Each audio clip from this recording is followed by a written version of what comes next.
अगर मान लीजिए भविष्य में कभी इंडिया गठबंधन के साथ हाथ मिलाती हैं तो आप भी जानते हैं, हम भी जानते हैं, समाजवादी पार्टी से चेहरा अखिलेश यादव ही होंगे मुख्यमंत्री के। तो क्या हम ये मान लें कि मायावती, जिनकी उम्र अब 70 साल होने वाली है, उनके भतीजे आकाश आनंद जो बहुत सुर्खियों में रहे और मायावती उन्हें आगे भी बढ़ा रहे, क्या उन्हें उप मुख्यमंत्री चेहरा बनाने?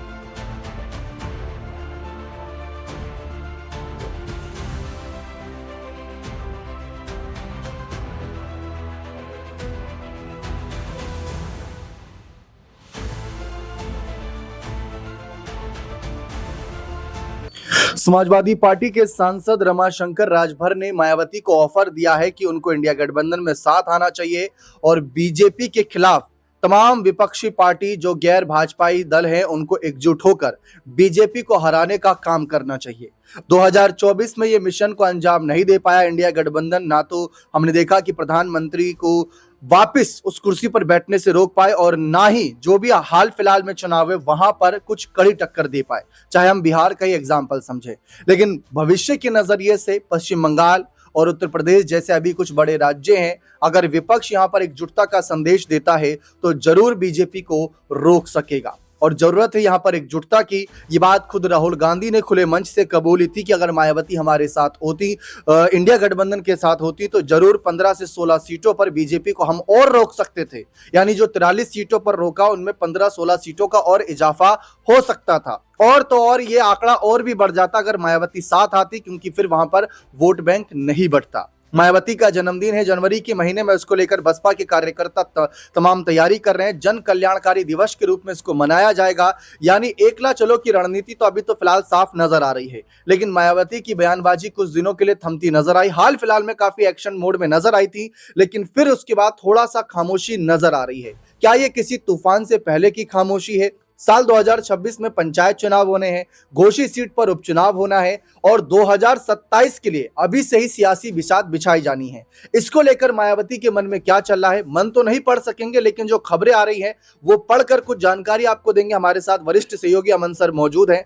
सर, क्या लगता है, सपा सांसद ने ये जो स्टेटमेंट दिया, इससे पहले कांग्रेस के यूपी प्रभारी अविनाश पांडे ने कहा था कि मायावती को साथ आना चाहिए, तो इंडिया गठबंधन अब ऐसा लग रहा है चाहता है कि मायावती साथ आए। जो रमाशंकर राजभर वो पहले बीएसपी के साथ भी रहे, इसी सिंबल से सांसद ही बने हैं साल 2009 में सलेमपुर सीट से, लेकिन अब उनकी मांग है कि मायावती साथ आए। और ऐसी कुछ मांग दानिश अली जो पहले बसपा के साथ थे अब कांग्रेस के साथ है, उनकी भी थी। इमरान मसूद जो पहले कांग्रेस के साथ थे, फिर बसपा में गए, फिर बसपा के छोड़कर फिर कांग्रेस में, उनकी भी मांग थी। तो इसको आप कैसे देखते हैं? देखिए, जाहिर बात है कि मायावती की उम्र 15 जनवरी को 70 के आसपास हो जाएगी और ऐसे में बीएसपी अपना इस जो मायावती के जन्मदिन को बड़े लेवल पे लेकर जाना चाहती है। यहाँ तक कहा जा रहा है कि शक्ति प्रदर्शन के जरिए बताना चाहती है कि भाई बीएसपी को कम आंकना किसी के लिए भी खतरनाक हो सकता है, घाटे का सबब बन सकता है। और यहाँ अब जिस तरह की हलचलें मचती हुई दिखाई पड़ रही हैं, जो जिक्र आप कर रहे हैं कि सपा के जो सांसद हैं रमाशंकर राजभर, वो जो बात कह रहे हैं कि भाई क्या यहाँ से मायावती को अब इंडिया गठबंधन में नहीं आना चाहिए, क्या उनको एक साथ मिलकर एकजुट होकर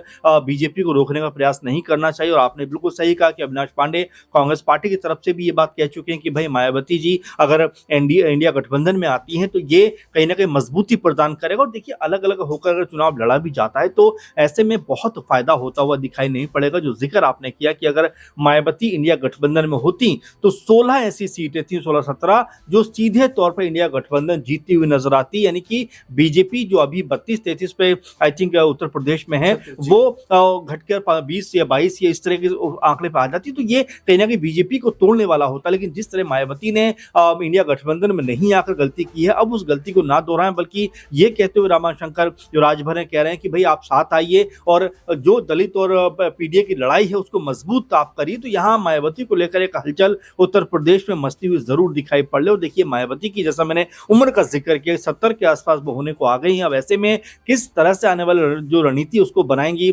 अपने जन्मदिन के मौके पर वो क्या ऐलान करती हुई नजर आई, क्योंकि पहले उन्होंने कहा था कि सपा के साथ जाना उनके लिए बड़ा घाटे का सौदा था, बड़ी उनके लिए जो वोट बैंक था उनका छिटक कर कहीं और चला गया। इसीलिए वो कहती हैं कि भाई एकला चलो की रणनीति पर हमें चलना चाहिए। लेकिन जो स्थिति अब सपा के साथ में, बसपा के साथ में, कांग्रेस के साथ में बन रही है, उसके हिसाब से अगर देखा जाए कि अगर तीनों ही ये बड़े दल उत्तर प्रदेश के अगर एक प्लेटफॉर्म पे आते हैं तो एम बाई समीकरण, साथ में पीडीए की हम जो बात कर रहे हैं, अगर वो एक साथ आने आने को तैयार होते हैं तो यहाँ से बहुत बड़ा झटका बीजेपी को लग सकता है, क्योंकि एमवाई समीकरण जो दलित और मुस्लिम समीकरण की बात करें तो लगभग 20-22% दलित वोट बैंक उत्तर प्रदेश में है, वहीं 17-18% मुस्लिम वोट बैंक, यानी कि लगभग ये 40% के आसपास आ जाता है और कांग्रेस पार्टी भी इसमें शामिल हो जाती है और 3-4% की बढ़ोतरी अगर इसमें होती है तो कहीं ना कहीं बीजेपी को रोकने का काम किया जा सकता है। इसीलिए आप देखेंगे कांग्रेस पार्टी से अविनाश पांडे इस तरह की बात करो, अब सपा जो सांसद है वो इस तरह का बयान देते हुए दिखाई पड़ रहे हैं। सवाल ये रहेगा कि अभी हाल फिलहाल के जितने भी हमने चुनाव देखे उसमें ऐसा साफ प्रतीत हुआ कि चुनाव सिर्फ दो दलों के बीच नजर आता है, एक होता है एनडीए और दूसरा होता है विपक्षी दल, महागठबंधन कह लें या इंडिया गठबंधन कह लें। बिहार एग्जाम्पल की बात करेंगे, बिहार में प्रशांत किशोर ने पूरा जोर लगाया, 3 साल तक पैदल यात्रा भी करी, माहौल बनाने की कोशिश करी, लगातार लोगों से जनसंपर्क कर रहे थे, अच्छे से अच्छे नेताओं को लाने की कोशिश करी, पढ़े लिखे नेताओं को लाने की कोशिश करी, लेकिन नतीजा क्या हुआ, एक भी सीट हाथ नहीं लगी। हरियाणा में आम आदमी पार्टी तीसरे मोर्चे के तौर पर सामने आना चाहती थी, नतीजा क्या हुआ, एक भी सीट हाथ नहीं लगी। लोकसभा चुनाव 2024 में मायावती ने सबसे ज्यादा सीटों पर, पूरे अगर हम 543 लोकसभा सीटों की बात करें, कांग्रेस और बीजेपी को भी पछाड़ते हुए सबसे ज्यादा सीटों पर कैंडिडेट इन्होंने दिए कि इस उम्मीद में कि हम तीसरा मोर्चा बनकर उभरेंगे, हमारी यहां पर जीत होगी, अकेले मायावती प्रधानमंत्री बन जाएंगी। ये सपना भी चकनाचूर हुआ। नतीजा क्या हुआ, 0 पर सिमट गई। तो ये जो मायावती ने पिछली बार तो कह दिया 2019 में कि हमने साथ लिया सपा का तो हमें नुकसान हो गया, 2024 में तो कोई साथ नहीं था, फिर आप 9-10% वोट बैंक पर आकर टिक गई।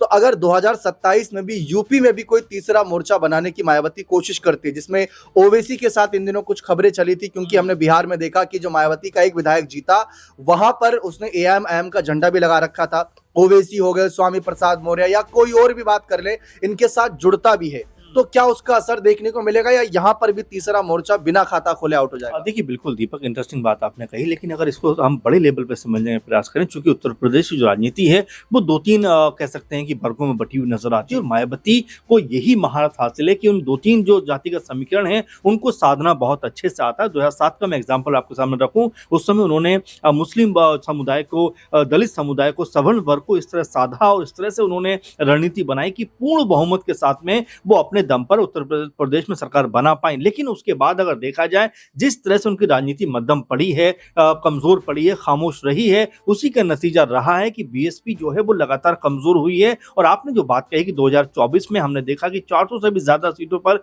बीएसपी ने अपने प्रत्याशी उतारे, अंजाम ये हुआ कि उनके पास एक भी लोकसभा सीट नहीं आई और लोग ये कहने लगे कि यहाँ से बीएसपी का जो कोर वोटर था, जो उनको ही वोट करता है, वो भी उनके पास से हटकर अब दूसरे दलों की तरफ जाने लगे। तो ऐसे में मायावती को एक्टिव होना पड़ेगा, जाहिर बात है कि उनको सामने आना पड़ेगा। उनको भी पता है कि अगर अगले दम पे वो जाती हैं तो पहले वाला फैक्टर उनके काम नहीं आने वाला है, क्योंकि आजाद के आने के बाद कई ऐसे दलित वर्ग हैं जो उनकी तरफ भी जाते हुए दिखाई पड़ रहे हैं। तो ऐसे में अब मायावती को अपने आप को स्टैब्लिश करना है, पार्टी को दोबारा स्टैब्लिश करना है, क्योंकि 2019 में भी अगर दीपक आप देखेंगे सपा के साथ मिलकर जो गठबंधन बीएसपी ने बनाया था उसमें 10 सीटें उनके हाथ लगी थी और 5 पे महज सपा जीत पाई थी। तो ऐसे में घाटा उनको नहीं हुआ बल्कि फायदा ही हुआ।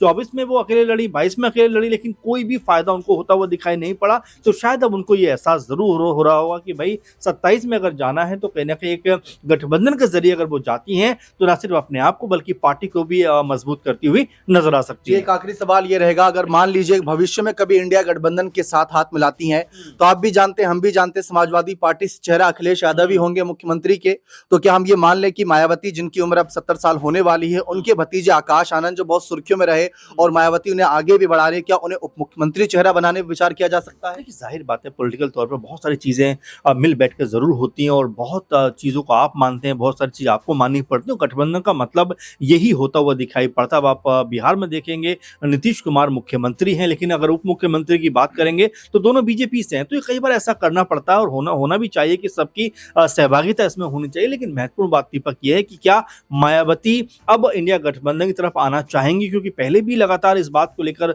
जोर आजमाइश की जा चुकी है कि मायावती को किसी तरह से इंडिया गठबंधन में लेकर आया जाए, लेकिन वो इस तरफ नहीं है। लेकिन अब हालात कुछ बदलते हुए दिखाई पड़ रहे हैं। साथ में जिस तरह कांग्रेस पार्टी और सपा की तरफ से अब लगातार जो बयान जारी हो रहे हैं, तो ऐसा लगता है कि क्या जन्मदिन के मौके पर मायावती के कोई बड़ा अनाउंसमेंट होता हुआ दिखाई पड़ेगा। क्योंकि अभी घोसी का उपचुनाव होने वाला, तो क्या उससे पहले कोई बड़ी रणनीति बनती हुई नजर आएगी। ऐसा होता है तो बीजेपी के लिए वाकई ये झकझोरने वाली खबर हो सकती है, क्योंकि तीनों ही दल अगर एक साथ आते हैं तो जो वोट बैंक का समीकरण है वो कहीं ना कहीं झुकाव कह जी। सकते हैं महागठबंधन या इंडिया गठबंधन की तरफ आता हुआ दिखाई पड़ सकता है। बिल्कुल साफ है, लेकिन अब सवाल यही उठता है कि अगर मायावती को ऑफर दिया जा रहा है इंडिया गठबंधन के साथ है तो उनका फायदा क्या है।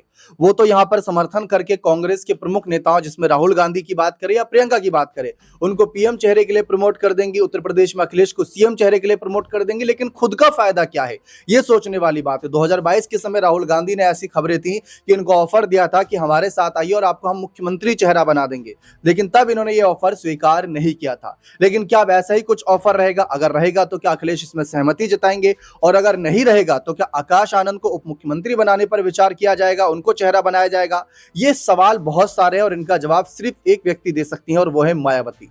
बने रहे चैनल के साथ, बहुत बहुत शुक्रिया।